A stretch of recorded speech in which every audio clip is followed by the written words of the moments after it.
This video sponsored by Meeple Movers. No minimum order, no subscriptions. Free shipping on every item, every day. At meeplemovers.com. Hello and welcome to Rise Got Game. I'm Ryan. Today I've got a game called Jabberwocky. Jabberwocky is a collection of microgames by 5 different game designers and will soon be published by Jellybean Games. This is a spiritual successor to Lady and the Tiger, which came out in 2017 and is also a collection of 5 microgames. In each of these games, you use only 18 cards. The games are Bandersnatch, a solo puzzle game, 2. Borogroves, a map-making game for 1 to 2 players, 3. Gyre, an area control game for 2 to 3 players, 4. Mimsy, a Mancala game for 2 to 3 players, and 5. Slithy, a negotiation game for 3 to 7 players. So let's check it out, and I'll show you what comes in the box, and we'll see what my dad thinks of Jabberwocky. Okay, so these are the Jabberwocky cards. So these are the actual cards that you're playing with. You have these purple, yellow, and green. So these are numbered 1 through 5 in each color. So these are tarot-sized cards, so they're bigger than traditional size cards. So there's 1 through 5 in each of the 3 suits. And then there's also the Jabberwocky, or its use differs in different games. So all the cards go together to make this super cool piece of art right here. So that's really cool. And all of these cards are used differently in each of the games. So these are the different games. These are the player rates.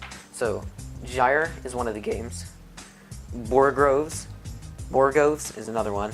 Mimsy, Bandersnatch, and Slithy. So Borogroves is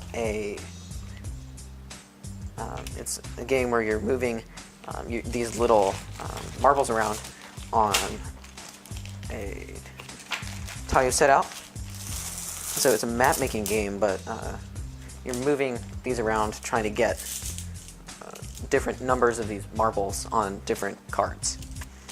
And that is for 1 to 2 players. Bandersnatch is the 1-player game. It's a puzzle game. You're trying to play cards and move the marbles around and try not to get stuck, and then where the marbles are gives you different amounts of points. Gyre is an area control game where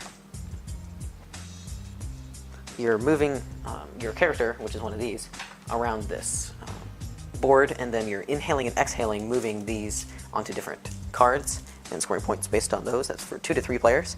Mimsy is a 2 to 3 player game, and it's Mancala type, so you kind of make a little Mancala board, and then you set these out, and then you're placing them out and landing that there, and then you take those up and put them down. And that's for 2 to 3 players, and then Slithy is the last one. It's a negotiation game for 3 to 7 players. So these are cool. There are 24 of them, 8 in each color, which also happens to match the color of your cards.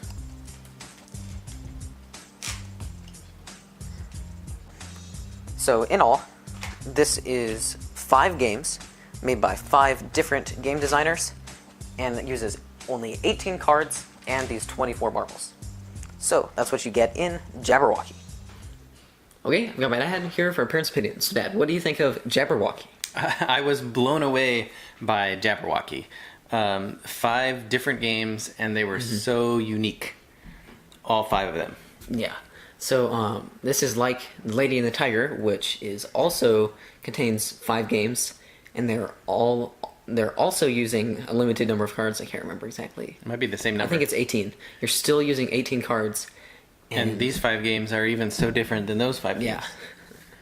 So they just did an awesome job. It's really cool what they've been able to do with micro games. Yeah. So the art on it is really cool.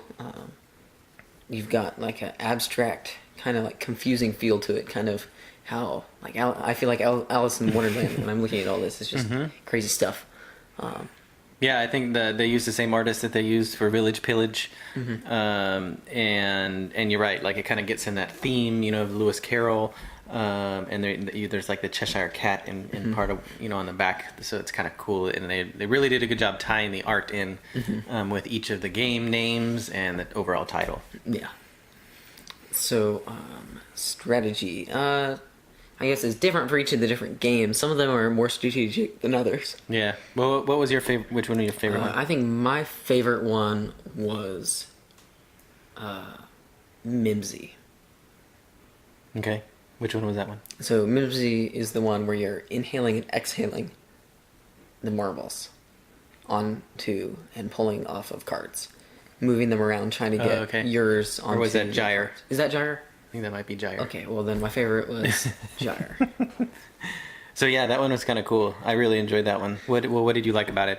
I just felt like I had the most fun in that one. I had more control over what I was doing. It was still completely confusing at first. I didn't know what I was doing. You beat me too in that first game. And you didn't know what you were doing. Because I was teaching it to you. So I really like that one too. I also liked Borogovs. That one I thought was really kind of strategic where one player is the cartographer, I guess, and making the map, and then the Borogrove player is trying to strategically put the little stones out in the right places at the right times, to try to score the most points at the end. Yeah. So I really enjoyed that one too. I had fun playing that one also, and all of the other games. It's just that I guess Gyre was my favorite one. So easy for kids. We didn't play this one with some of the younger ones because some of them are kind of more confusing.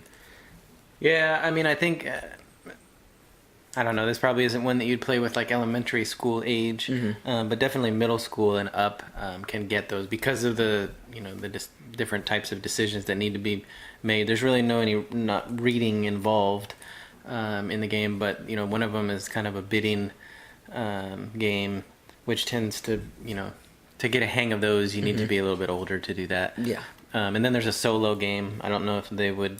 So I don't think you played the solo game, but I did. I didn't. I'm not a big solo gamer. I'm not either. But you liked it.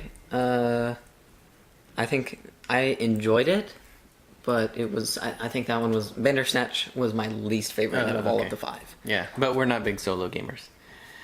If you're gonna play a game by yourself, play a video game. But that one, I watched you play it. And it looked like it was a cool puzzle. Yeah.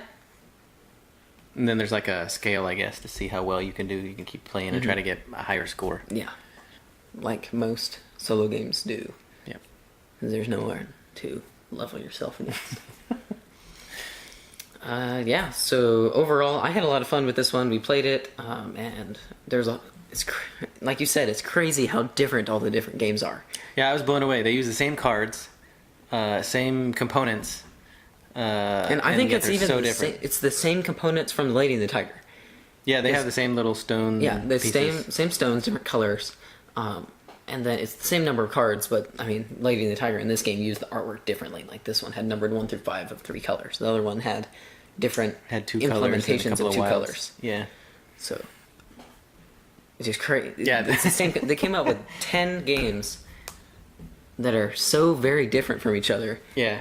But they use like the art. And if you really like, games that make you think, quick, filler type games that really, I don't know. I think they're challenging to really, and it really pits you against everybody else. And if you're a fan of Lady and the Tiger, go check this one out too. This one too. And then if you have this one and don't have Lady and the Tiger, go check out Lady and Tiger because that is the first one of this one. Yep. So thank you for watching. Brian's Got Game. Please like us on our Facebook page. Send us a tweet at Brian's Got Game. Visit our webpage, briansgotgame.com. Subscribe to our YouTube channel. I'm Brian and this is my dad. And I'll see you next time.